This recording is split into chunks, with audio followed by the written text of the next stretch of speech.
ఆయన ఏడున్నాడు చంద్రానికి ఒక్కసారి చేసి తర్వాత ఇంకెవరు ఉన్నారు ఆందివే ఉన్నోళ్ళు రీచ్ అయితే చేసేద్దాం అయిపోయింది.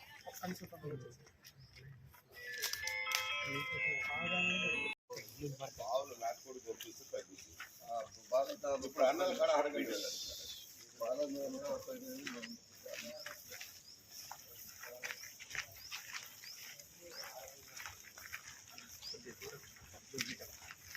మొత్తం సిగులా వస్తుంది. ప్రారంభోత్సవం కలుపు బాగుంటుంది, ఎట్లా బ్రహ్మాండంగా ఉంది. ఏమంటాడు ఆడియో ఇక ఇట్లా బుషెస్ తీసుకోవాలి, ఇట్లా జరిగిన బుషెస్ ఇంకెందుకు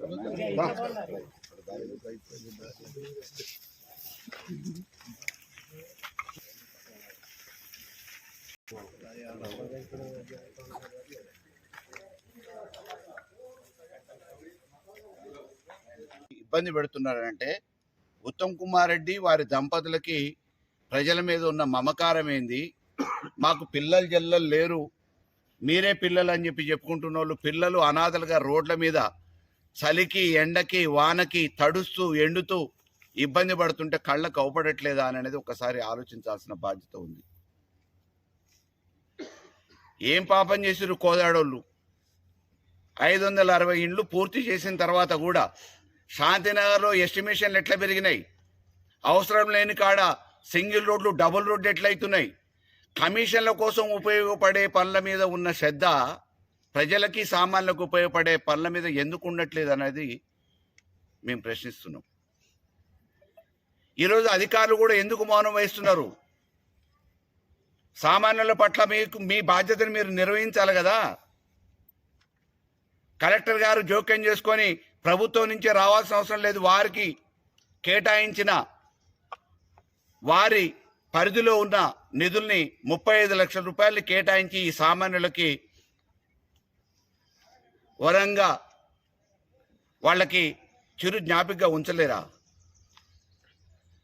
అవసరం లేని కాడ కోట్ల రూపాయల అభివృద్ధి అనే పేరు మీద టెండర్లలో మోసం జరుగుతూ ఉంది, ఎస్టిమేషన్లు పెంచుకుంటూ ఉన్నారు, కమిషన్లు దండుకుంటూ ఉన్నారు. అవన్నీ ప్రభుత్వ ధనం రేపో మాపో ఎప్పుడో విచారణ చేపడతాం, తప్పకుండా రేపు వచ్చే ప్రభుత్వంలో వాళ్ళను కూడా కటకటాలు ఎనికి పంపిస్తాం. నిన్నగాక మొన్న అసెంబ్లీలో ప్రజెంటేషన్ పెడితే గంట సేపు ప్రజెంటేషన్కి 85 లక్షల రూపాయల ఖర్చు అయిందని చెప్పేసి చెప్తా ఉంది ప్రభుత్వం. అంటే ఒక గంట సేపు వాళ్ళ ప్రజెంటేషన్ ఇవ్వటానికి, తప్పుల తడుగ్గా ఉన్న నివేదికని సమర్పించడానికి, ప్రజల్ని మభ్యపెట్టి తప్పుదోవ పట్టియటానికి 85 లక్షల రూపాయలు ఒక గంట కోసం పబ్లిసిటీ కోసం ఖర్చు పెట్టిన ఉత్తమ్ కుమార్ రెడ్డి 560 మంది ఈరోజు ఇబ్బంది పడుతూ ఉంటే ఒక 35 లక్షల రూపాయలు ప్రభుత్వ సొమ్ముని ఖర్చు పెట్టి డబుల్ బెడ్రూములు వాళ్ళకి హ్యాండ్ ఓవర్ చేయలేకపోతున్నారు అంటే ప్రభుత్వం ఏం చేస్తుంది? ఈ ప్రజల గురించి, కోదాడ పట్టణ ప్రజల గురించి, ఇక్కడ ఎంపికైనా ఎన్నికైనా అభివృద్ధి ప్రదాతలుగా పుణ్య దంపతులుగా చెప్పుకునే ఉత్తమ్ కుమార్ రెడ్డి దంపతులు ఏం చేస్తున్నారో, ఏం ఆలోచిస్తున్నారో ప్రజలు ఆలోచించాలి, ఓటర్లు ఆలోచించాలి. కోదాడ పట్టణంలో బాలాజీ నగర్లో 2 విడతలుగా 560 ఇండ్లని డబుల్ బెడ్రూమ్లని పూర్తి చేయడం జరిగింది.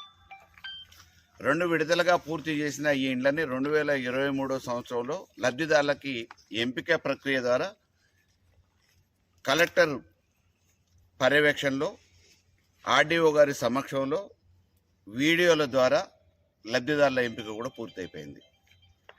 పూర్తయిపోయిన లబ్ధిదారుల లిస్టుని అనుకూలంగా వాళ్ళకి ఇండ్లని హ్యాండ్ ఓవర్ చేయాల్సిన అధికారులు గత 2 సంవత్సరాలుగా ఎందుకు జాప్యం చేస్తున్నారు అనేది అంతుబట్టని ప్రశ్న.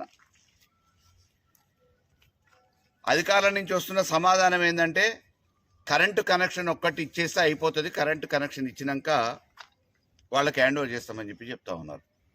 కరెంటు కనెక్షన్కి ఎంత అవుతుంది అని అడిగితే ఎలక్ట్రిసిటీ అధికారులు 35 లక్షల రూపాయలు డీడీ మాకు కడితే సరిపోతుంది అని అంటున్నారు. కోట్ల రూపాయల అభివృద్ధి ప్రదాతగా చెప్పుకునే పుణ్య దంపతులు ఉత్తమ్ కుమార్ రెడ్డి దంపతులు ఈ సామాన్యుల మీద ఎందుకింత వివక్ష?